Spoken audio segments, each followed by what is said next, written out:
Hello दोस्तों, good morning. स्वागत है आपका सीजीपीएससी व्यापम चक्र में। आज के इस सेशन पे हम देखने वाले हैं संपूर्ण छत्तीसगढ़ का इतिहास, भूगोल, अर्थव्यवस्था, जनजाति, कला संस्कृति, खनिज, कृषि और प्रशासनिक व्यवस्था से महत्वपूर्ण क्वेश्चन जो आपके आने वाले एग्जाम के लिए काफ़ी इंपॉर्टेंट होने वाला है। डिटेल से क्वेश्चन को डील करेंगे। तो अगर आप इस चैनल पे नए हैं और आपको ये कंटेंट पसंद आ रहे हैं तो वीडियो को लाइक कीजिएगा, और चैनल पे नए हैं तो उसको सब्सक्राइब कर लीजिएगा। आपके आने वाले एग्जाम के लिए काफ़ी इंपॉर्टेंट होने वाला है। तो चलिए स्टार्ट करते हैं आज के सेशन को। आज के सेशन का पहला प्रश्न है, छत्तीसगढ़ उत्तर दिशा में निम्नलिखित में से किस राज्य के साथ अपनी सीमा साझा करता है। ठीक है, आपको बताना है किसके साथ सीमा साझा करता है छत्तीसगढ़ उत्तर दिशा की ओर। देखिए, जो छत्तीसगढ़ है वो अपनी उत्तरी सीमा में उत्तर प्रदेश राज्य से सीमा साझा करता है। ठीक है, उसी प्रकार से देखते हैं। देखिए, सबसे पहले आपको छत्तीसगढ़ मैप बना लेते हैं एक रफली। देखिए, ये सपोज ये छत्तीसगढ़ का मैप हो गया है ना। देखिए, इसके इस साइड क्या है अपना उड़ीसा हो जाएगा। ठीक है, यहाँ पे आपका आ जाएगा, नीचे साइड आ जाएगा तेलंगाना, और इधर आ जाएगा आंध्रा, है ना। फिर इस साइड पे आ जाएगा आपका महाराष्ट्र, फिर इधर आ जाएगा आपका मध्य प्रदेश एमपी। ठीक है, फिर यहाँ पे देखिए, यहाँ पर से दो होते हैं, एक यहाँ पे से झारखंड लगता है, फिर यहाँ पे से आता है क्या आपका उत्तर प्रदेश। ठीक है, और यहाँ पे आपका आ जाएगा एमपी। ये पूरा जो एमपी वाला इलाका हो जाएगा, यहाँ पे उत्तर प्रदेश हो जाएगा, झारखंड आ जाएगा, उड़ीसा आ जाएगा, तेलंगाना आ जाएगा, आंध्र प्रदेश आ जाएगा, महाराष्ट्र और मध्य प्रदेश। ठीक है, ये 1 2 3 4 5 6 7 7 राज्यों के साथ अपनी सीमा साझा करता है कौन? छत्तीसगढ़। ठीक है, चलिए आगे चलते हैं। प्रश्न नंबर 2 है आपके लिए, छत्तीसगढ़ का मैदानी भाग किस समूह की चट्टानों से निर्मित है। ठीक है, आपको बताना है जो कौन सी चट्टान से निर्मित है अपना छत्तीसगढ़ का मैदानी भाग। तो देखिए, इसका सही आंसर हो जाएगा ऑप्शन नंबर ए, कटप्पा सैल समूह से। जो इसका मैदानी भाग है छत्तीसगढ़ का, ये निर्मित है। देखिए, कटप्पा सैल समूह किससे रिलेटेड है, ये आपका आ जाएगा चूना पत्थर, है ना। देखिए, इसको याद करने का एक ट्रिक है। कटप्पा ने क्या किया था, बाहुबली को चूना लगाया था, तो आप याद रख सकते हैं कटप्पा से चूना पत्थर, है ना। देखिए, चलिए सबसे पहले रफली मैप बना लेते हैं छत्तीसगढ़ का। देखिए, छत्तीसगढ़ का रफली मैप हो गया। ठीक है, ये छत्तीसगढ़ हो गया अपना। देखिए, इसका जो मैदानी इलाका है यहाँ पे आपको मिलेगा कटप्पा सैल समूह, ये रिलेटेड है किसका, आपका चूना पत्थर से। ठीक है, उसी प्रकार से जो धारवाड़ सैल समूह है ये आपको मिलेगा बस्तर वाले एक इलाका में। ठीक है, यहाँ पे आपको मिलेगा बैलाडीला, यहाँ पे आपको मिलता है आयरन, मिलता है लोहा, मिलता है। ये आपको कहाँ मिलेगा, धारवाड़ सैल समूह, है ना। उसी प्रकार से जो देखिए गोंडवाना सैल समूह आपको मिलेगा पूर्वी बुंदेलखंड का जो पहाड़ी वाला इलाका है यहाँ ऊपर, यहाँ पे आपको मिलेगा क्या, गोंडवाना सैल समूह। देखिए, जो गोंडवाना सैल समूह है ये रिलेटेड है आपका कोयला से। देखिए, इसको याद करने का तरीका, गोड़ में क्या लग जाता है, काला हो जाता है, तो काला से क्या याद रखेंगे, कोयला, है ना। चलिए आगे चलते हैं। प्रश्न नंबर 3 है, बिजौरा पहाड़ स्थित है। आपको बताना है इनमें से कौन सी पहाड़ियों में बिजौरा पहाड़ है। देखिए, इस टाइप के क्वेश्चन भी आपके एग्जाम में पूछे जाते हैं, जैसे सिंघनपुरी गुफाओं के बारे में पूछा था, रायगढ़ में है ये पूछा था, है ना। और भी बहुत सारे क्वेश्चन है जो आप हम पूछता है इसी प्रकार से। चलिए, आप भी मेरे साथ क्वेश्चन को अटेम्प्ट करते चलिए, और आप लास्ट में मुझे कमेंट करके बताएंगे आपके कितने क्वेश्चन सही हो रहे हैं। ठीक है, इससे आपका प्रैक्टिस भी हो जाएगा। तो चलिए, बिजौरा पहाड़ कहाँ स्थित है, इसका सही आंसर हो जाएगा ऑप्शन नंबर सी, छुरी उदयपुर की पहाड़ियों में स्थित है आपका बिजौरा पहाड़, है ना। चलिए, प्रश्न नंबर 4 है आपके लिए, छत्तीसगढ़ राज्य में नीति निर्माण में किस अधिकारी की भूमिका महत्वपूर्ण होती है। ठीक है, आपको बताना है कौन सा अधिकारी होता है जिसकी भूमिका महत्वपूर्ण होती है। ऑप्शन है आपके पास। देखिए, इसका सही आंसर हो जाएगा ऑप्शन नंबर ए, मुख्य सचिव। जो नीति निर्माण करते हैं उसमें मुख्य सचिव की भूमिका महत्वपूर्ण होती है। ठीक है, जो जिला न्यायाधीश है ये इम्प्लीमेंटेशन करते हैं, जितने भी निर्देश और नीति बनती है गवर्नमेंट के द्वारा उसको इम्प्लीमेंट करने का काम जिला न्यायाधीश, कलेक्टर और उसके नीचे के अधिकारियों का होता है ना। चलिए, प्रश्न नंबर 5 है, इस राज्य में प्रथम महिला सांसद सदस्य इनमें से कौन थे। आपको बताना है छत्तीसगढ़ की पहली महिला सांसद सदस्य। ठीक है, ऑप्शन है आपके पास।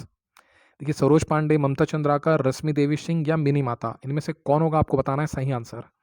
देखिए, इसका आंसर हो जाएगा ऑप्शन नंबर डी, मिनी माता, जो छत्तीसगढ़ की प्रथम महिला सांसद सदस्य थी। ठीक है, इन्हीं के नाम पे देखिए हमारा जो विधानसभा है इन्हीं के नाम पे रखा गया है, याद रखिएगा। इंपॉर्टेंट क्वेश्चन है, ये एग्जाम में पूछा गया आपके। ठीक है, चलिए आगे चलते हैं। इतने सारे क्वेश्चन है, ये काफ़ी इंपॉर्टेंट है और इसी टाइप के क्वेश्चन आपके एग्जाम में पूछे जाने वाले हैं। तो क्वेश्चन को प्रैक्टिस करते चलिए, और अगर वीडियो अच्छा लग रहा हो तो वीडियो को लाइक कीजिए, और चैनल पर नए हैं तो चैनल को सब्सक्राइब कर लीजिए। इस प्रकार के कंटेंट आपको आने वाले एग्जाम के लिए मिलने वाले हैं, जो आपके एग्जाम के लिए काफ़ी हेल्पफुल होगा। ठीक है, चलिए प्रश्न नंबर 6 है आपके लिए, बैगांव पर आधारित ट्राइबल इकोनॉमी नामक पुस्तक की रचना किसने की है। आपको बताना है जो ट्राइबल इकोनॉमी है बैगांव पर आधारित, उसके राइटर कौन है, लेखक कौन है, ठीक है। ऑप्शन आपके पास, देखिए इसका सही आंसर हो जाएगा option number B, Daya Shankar नाग। इन्होंने लिखी है ट्राइबल इकोनॉमी।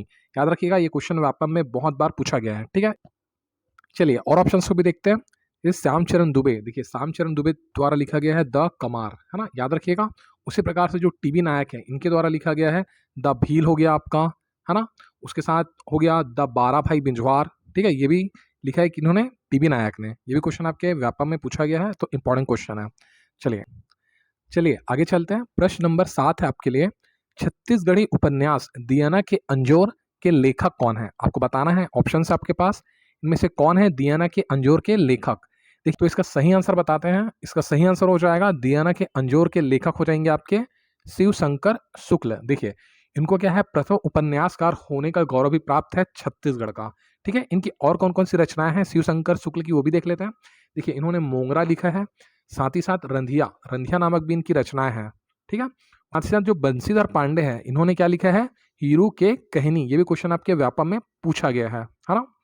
उसी प्रकार से जो नरेंद्र वर्मा जी हैं उनकी देखिए कौन कौन सी रचना है, सोनहा बिहान हो गया आपका, ढोला मारू हो गया, सुबह की तलाश हो गया, ठीक है, मोला गुरु बनाई लेते, ये किनकी रचनाएं हैं, नरेंद्र देव वर्मा जी की। ये भी क्वेश्चन आपके व्यापम में बहुत बार पूछा गया है, इंपॉर्टेंट क्वेश्चन है। एक बार फिर से वीडियो को रिपीट कीजिएगा, सारे क्वेश्चन सारे आंसर आपको याद हो जाएंगे, ठीक है। चलिए आगे चलते हैं। चलिए प्रश्न नंबर 8 है आपके लिए, बस्तर अंचल की संपर्क भाषा किसे कहा जाता है। आपको बताना है जो बस्तर की जो संपर्क भाषा है जिसमें बातचीत किया जाता है उसको किस नाम से जाना जाता है। ऑप्शन है आपके पास, सही आंसर हो जाएगा option number C, Halbi. Halbi को बोलते हैं बस्तर की संपर्क भाषा, है ना। देखिए जो हल्बी है ना ये आर्य भाषा परिवार का भाषा है। देखिए जान लेते हैं, छत्तीसगढ़ में जनजातियों के 3 भाषा परिवारों में विभक्त किया गया है। कौन कौन सा, पहला हो जाएगा मुंडा, दूसरा हो जाएगा द्रविड़ और तीसरा हो जाएगा आर्य। देखिए जो मुंडा वाले में आपका आ जाएगा कोरकू आ जाएगा, मांझी आ जाएगा, बिरहोर आ जाएगा और नांगेसिया आ जाएगा। उसी प्रकार से जो द्रविड़ भाषा है उसमें आपके आ जाएगी उर्राव, परजा, मोड़िया, माड़िया और अभुजमाड़िया। ये आपके आ जाएंगे द्रविड़, द्रविड़ भाषा शैली के अंतर्गत। और आर्य भाषा शैली के अंतर्गत आ जाएगा आपका हल्बी हो जाएगा, पंडो हो जाएगा, भत्री हो जाएगा और बिंझवार हो जाएगा। ये आपके आ जाएंगे आर्य भाषा परिवार के अंतर्गत, ठीक है। चलिए आगे चलते हैं। प्रश्न नंबर 9 है आपके लिए, छत्तीसगढ़ के प्राचीन नक्षत्र से प्राप्त शिलालेख किस शासक का है। आपको बताना है जो छत्तीसगढ़ के जो प्राचीन नक्षत्र हैं उसमें जो शिलालेख प्राप्त हुआ है वो कौन से शासक का है। ऑप्शन आपके पास, देखिए इसका सही आंसर हो जाएगा ऑप्शन नंबर सी, कुमार वर्दत। देखिए जो कुमार वर्दत है उसके शिलालेख प्राप्त हुए हैं आपको, है ना, इसका सही आंसर हो जाएगा। चलिए आगे चलते हैं। प्रश्न नंबर 10 है, छत्तीसगढ़ में किस विद्युत का उत्पादन अधिक किया जाता है, ठीक है। ऑप्शन है आपके पास, तापीय विद्युत, जल विद्युत, पवन विद्युत या सौर विद्युत। इसके अंतर्गत कौन सा सबसे अधिक उत्पादन होता है छत्तीसगढ़ में, छत्तीसगढ़ के द्वारा, ठीक है। तो देखिए इसका सही आंसर हो जाएगा ऑप्शन नंबर ए, तापीय विद्युत। इसके द्वारा छत्तीसगढ़ में लगभग 95.1% ऊर्जा उत्पादन किया जाता है ना। देखिए जो तापीय विद्युत है वो आपका हो जाएगा 2840 मेगावाट, है ना। उसी प्रकार से जो जल विद्युत है, जल विद्युत आपका हो जाएगा 138.7 मेगावाट, है ना। और जो आपका अन्य जो विद्युत जहाँ से आपको मिलती है उसका हो जाएगा 6 मेगावाट, है ना। याद रखिएगा एग्जाम में आपके आता है। लगभग तापीय विद्युत क्षेत्र से 95.15% विद्युत का उत्पादन किया जाता है। आप मुझे कमेंट बॉक्स में ये बताएंगे छत्तीसगढ़ में ऊर्जा की नगरी किसे कहा जाता है। ये क्वेश्चन मैंने ऑलरेडी कराया है, ठीक है। तो इसका आंसर आप मुझे सब कमेंट बॉक्स में बताएंगे कि चलिए प्रश्न नंबर 11 है, भड़ौनी गीत किस अवसर पर गाया जाता है। आपको बताना है। ऑप्शन आपके पास, देखिए इसका सही आंसर हो जाएगा ऑप्शन नंबर डी, विवाह के समय। जो भड़ौनी गीत होता है इसको विवाह के समय गाया जाता है। इसमें देखिए जो वधु पक्ष हो गया, साथ ही साथ जो वर पक्ष है, दोनों एक दूसरे के ऊपर कटाक्ष करने के लिए गीत गाते हैं, ठीक है। इसमें हास परिहास होता है दोनों पक्षों के द्वारा, ठीक है। चलिए आगे चलते हैं। प्रश्न नंबर 12 है, छत्तीसगढ़ के किस जिले में वनों को ढाप के नाम से जाना जाता है। आपको बताना है। ऑप्शन आपके पास, किस जिले में ना ढाप बोलते हैं वनों को, ये आपको बताना है, ठीक है। तो देखिए इसका सही आंसर हो जाएगा option number D, Jashpur. Jashpur में देखिए जो वनों को है ना ढाप के नाम से भी जाना जाता है। वहाँ के जो लोकल लैंग्वेज है उसमें वनों को ढाप कहते हैं। ये किस साइड बोला जाता है? जसपुर एरिया के साइड, है ना। चलिए आगे चलते हैं। चलिए प्रश्न नंबर 13 है, बस्तर के ढलानों में सामान्यतः किस प्रकार की मिट्टी पाई जाती है? ठीक है, देखिए जो छत्तीसगढ़ का मैप हो गया, यहाँ पे देखिए बस्तर है, यहाँ पे आपको बताना है किस प्रकार की मिट्टी पाई जाती है इनकी ढलानों में, है ना। ऑप्शन है आपके पास। देखिए इसका सही आंसर हो जाएगा ऑप्शन नंबर ए, टिकरा। जो टिकरा मिट्टी है वो पाई जाती है बस्तर के ढलानों में। देखिए जो बलुआ मिट्टी बोला जाता है ना, उसी को बोलते हैं। ठीक है, इसी प्रकार से और ऑप्शंस को भी देख लेते हैं। जैसे आपको देखिए सबसे पहले देखते हैं जो डोरसा है। डोरसा में क्या होता है? ये मटासी प्लस कन्हार मिट्टी का मिश्रण होता है। ठीक है, डोरसा बोलते हैं उस मिट्टी को। देखिए कन्हार मिट्टी किसको बोलते हैं? जो काली मिट्टी है उसको कन्हार मिट्टी बोला जाता है। और जो मटासी है उसको क्या बोलते हैं? लाल पीली मिट्टी, ये बोला जाता है मटासी को। याद रखिएगा जो बस्तर के ढलानों में है सामान्यतः पाई जाती है टिकरा प्रकार की मिट्टी। आगे चलते हैं। चलिए प्रश्न नंबर 14 है, छत्तीसगढ़ में कबीर गायन के प्रसिद्ध कलाकार कौन है? आपको बताना है। ऑप्शन आपके पास। देखिए इसका सही आंसर हो जाएगा ऑप्शन नंबर बी, भारती बंधु। देखिए जो भारती बंधु है वो कबीर गायन के लिए प्रसिद्ध है छत्तीसगढ़ के। ठीक है, उसी प्रकार से और ऑप्शंस को भी देख लेते हैं। देखिए हम सब जानते हैं तीजन बाई जी को, ये प्रसिद्ध है किस लिए? पंडवानी के लिए। ठीक है, पंडवानी किससे रिलेटेड है? महाभारत से। इसमें भी देखिए दो प्रकार की शैली होती है। पहला होता है वेदमती, दूसरा होता है कपालिक। ठीक है, जो कपालिक शैली है इसमें आपके आ जाती हैं तीजन बाई आ जाती है, शांति बाई आ जाती है और उषाबाई आ जाती है। देखिए जो उसी प्रकार से जो वेदमती शैली है उसके अंतर्गत आ जाएंगे आपके झाड़ू राम देवांगन, ठीक है, रितु वर्मा, ये आपके आएंगे वेदमती शैली के अंतर्गत। ठीक है, देखिए जो देवदास बंजारे हैं ये आपके रिलेटेड है पंथी नृत्य से संबंधित है ना। चलिए आगे चलते हैं। प्रश्न नंबर 15 है, कटे कल्याण नामक स्थान में पाया जाता है। आपको बताना है इनमें से कौन सा तत्व है जो कटे कल्याण स्थान पे पाया जाता है, कौन सा अयस्क है। ठीक है, ऑप्शन आपके पास। देखिए इसका आंसर हो जाएगा ऑप्शन नंबर ए, टीन। देखिए जो टीन है वो आपको मिलेगा कटे कल्याण में, है ना। देखिए छत्तीसगढ़ एकमात्र राज्य है जो टीन का उत्पादन करता है पूरे भारत में 100%, है ना। ये भी क्वेश्चन आपके व्यापम में पूछा गया है। तो देखिए इसका सिंपल सा ट्रिक है याद करने का। टीन जब लग जाता है पैर में तो क्या हो जाता है? पैर कट जाता है। तो टीन से याद रखेंगे कट जाता है, तो उससे आ जाएगा कटे कल्याण, है ना। चलिए आगे चलते हैं। प्रश्न नंबर 16 है आपके लिए, खिरकट्टा बांध किस नदी पर बनाया गया है? ऑप्शन आपके पास। आपको बताना है खिरकट्टा बांध कहाँ पे स्थित है और कौन से नदी पे बनाया गया है। ठीक है, इसका सही आंसर हो जाएगा ऑप्शन नंबर बी, मथोली नदी। मथोली नामक नदी है जहाँ पे बना है आपका खिरकट्टा बांध। ठीक है, ये देखिए जो खिरकट्टा बांध है ये आपको मिलेगा कांकेर के पखांजूर इलाके में, है ना। इसको देखिए और एक नाम से जानते हैं पखांजूर जलाशय भी बोला जाता है खिरकट्टा बांध को। ठीक है, चलिए आगे चलते हैं। प्रश्न नंबर 17 है, इस राज्य के किस क्षेत्र में काकतीय वंश ने शासन किया था? आपको बताना है जो काकतीय वंश है इस किस क्षेत्र में शासन किया है। ऑप्शन है आपके पास। देखिए इसका सही आंसर हो जाएगा ऑप्शन नंबर सी, बस्तर। देखिए बस्तर में काकतीय वंश ने शासन किया था। देखिए ये लोग, देखिए जो काकतीय वंश है ये 1324 ईस्वी में छत्तीसगढ़ में शासन स्टार्ट किया था अपना करना। ठीक है, इसके जो संस्थापक हैं ये थे अन्नम देव। आप सुने होंगे इनके बारे में, अन्नम देव, है ना। ये इसके संस्थापक थे काकतीय वंश के। देखिए जो काकतीय वंश है इसको एक और नाम से जाना जाता है, इसको बोलते हैं चालुक्य वंश, है ना। इसको भी इस नाम से जाना जाता है। चलिए आगे चलते हैं। प्रश्न नंबर 18 है, निम्नलिखित में से किसने छत्तीसगढ़ में परगना प्रणाली शुरू की थी? ठीक है, आपको बताना है जो परगना प्रणाली है वो किसने शुरुआत किया था। ऑप्शन है आपके पास। देखिए इसका सही आंसर हो जाएगा option number C, Vitthal Rao Dinkar.